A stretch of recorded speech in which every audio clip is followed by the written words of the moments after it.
got so much motherfucking design on right now. Break it down, bring it back, make it clap. I got 3 old thoughts, new block, where that day. Bitches on my line, and you know.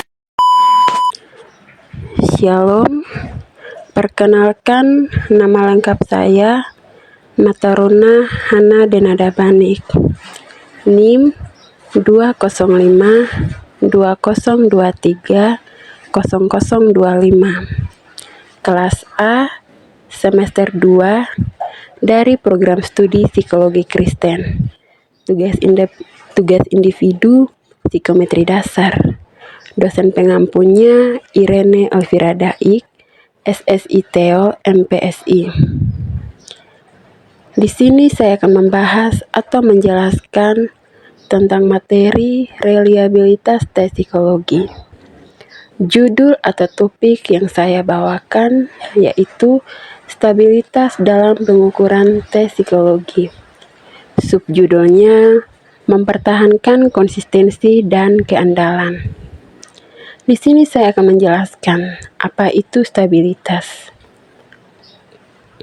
Stabilitas dalam konteks pengukuran tes psikologi mengacu pada seberapa konsisten hasil pengukuran dari waktu ke waktu. Stabilitas merupakan indikator reliabilitas dari sebuah tes yang merupakan ukuran sejauh mana tes tersebut konsisten dalam mengukur apa yang dimaksudkan tanpa adanya kesalahan pengukuran yang signifikan. Stabilitas dalam konteks pengukuran tes psikologi merujuk pada sebuah konsistennya hasil pengukuran dari waktu ke waktu. Dengan kata lain, stabilitas mengukur sejauh mana hasil tes atau pengukuran tetap relatif serupa saat diulang dalam situasi yang sama atau serupa. Ini merupakan indikator reliabilitas dari sebuah tes, menunjukkan seberapa andal tes tersebut dalam mengukur apa yang dimaksudkan tanpa adanya variasi yang berlebihan yang disebabkan oleh faktor-faktor internal. Stabilitas adalah kondisi di mana sesuatu tetap dalam posisi atau keadaan yang stabil dan tidak berubah secara signifikan. Stabilitas juga mencakup keadaan di mana sistem atau entitas dapat mempertahankan keseimbangan dan tidak rentan terhadap gangguan atau perubahan yang ekstrim. Di sini, saya akan menjelaskan beberapa metode yang dapat digunakan untuk mengukur stabilitas dalam pengukuran tes psikologi. Beberapa di antaranya yaitu sebagai berikut.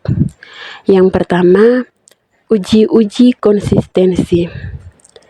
Metode ini melibatkan pengujian konsisten internal tes seperti menggunakan koefisien korelasi antara skor tes pada dua waktu yang berbeda. Yang kedua, uji tes retest. Metode ini melibatkan memberikan tes yang sama kepada individu pada dua waktu yang berbeda dan kemudian membandingkan hasilnya. Yang ketiga, analisis konsistensi antar uji. Jika tes melibatkan penilaian subjektif dari penilai, seperti dalam tes proyek atau tes keterampilan, analisis konsistensi antar uji dapat digunakan untuk mengukur sejauh mana kesepakatan antara penilai pada waktu yang berbeda. Yang keempat, uji kesesuaian model. Metode ini melibatkan penggunaan analisis faktor konfirmatori atau analisis model struktural untuk memeriksa stabilitas struktur internal tesnya melalui waktu. Adapun stabilitas dalam praktik klinis yang memiliki poin-poinnya yang sangat penting. Yang pertama, pemantauan perkembangan klinis. Dalam konteks klinis, stabilitas pengukuran memungkinkan praktisi untuk memantau perkembangan klinis pasien dari waktu ke waktu dengan lebih akurat. Ini penting dalam mengevaluasi efektivitas intervensi dan membuat keputusan tentang perubahan dalam rencana perawatan. Yang kedua, diagnosa yang konsisten. Stabilitas yang tinggi dalam pengukuran memastikan konsistensi dalam diagnosa psikologis atau medis. Praktisi dapat memiliki keyakinan yang lebih besar bahwa diagnosa yang diberikan pada pasien pada waktu tertentu akan tetap relevan dalam rentang waktu yang lebih berlebihan. Yang ketiga, pemilihan intervensi yang tepat. Dengan pemahaman yang lebih baik tentang stabilitas karakteristik psikologi pasien, praktisi dapat membuat keputusan yang lebih tepat tentang jenis intervensi yang diperlukan. Misalnya, mereka dapat menentukan apakah perlu intervensi jangka panjang atau pendek berdasarkan pada stabilitas masalah klinis. Yang keempat, evaluasi efektivitas terapi. Stabilitas pengukuran juga penting dalam mengevaluasi efektivitas terapi atau intervensi. Dengan menggunakan tes yang stabil, praktisi dapat mengukur perubahan dalam gejala atau fungsi klinis pasien dari waktu ke waktu dengan lebih akurat. Dengan memperhatikan stabilitas dalam praktik klinis, praktisi dapat meningkatkan kualitas perawatan yang mereka berikan kepada pasien, serta memastikan bahwa keputusan klinis didasarkan pada data yang andal dan konsisten. Baik, kita akan masuk ke dalam beberapa faktor yang mempengaruhi stabilitas dalam pengukuran tes psikologi. Di antaranya meliputi yang pertama, konsistensi internal tes. Kualitas dan konsistensi internal dari tes itu sendiri dapat mempengaruhi stabilitasnya. Tes yang dirancang dengan baik dan memiliki struktur yang konsisten cenderung menunjukkan stabilitas yang lebih tinggi dalam pengukurannya. Yang kedua, kestabilan karakteristik psikologis individu. Perubahan dalam karakteristik psikologis individu dari waktu ke waktu dapat memengaruhi stabilitas hasil tes. Misalnya, perubahan dalam mood, keadaan kesehatan mental, atau pengalaman hidup yang dapat mempengaruhi respon seseorang terhadap tes. Yang ketiga, konsistensi lingkungan.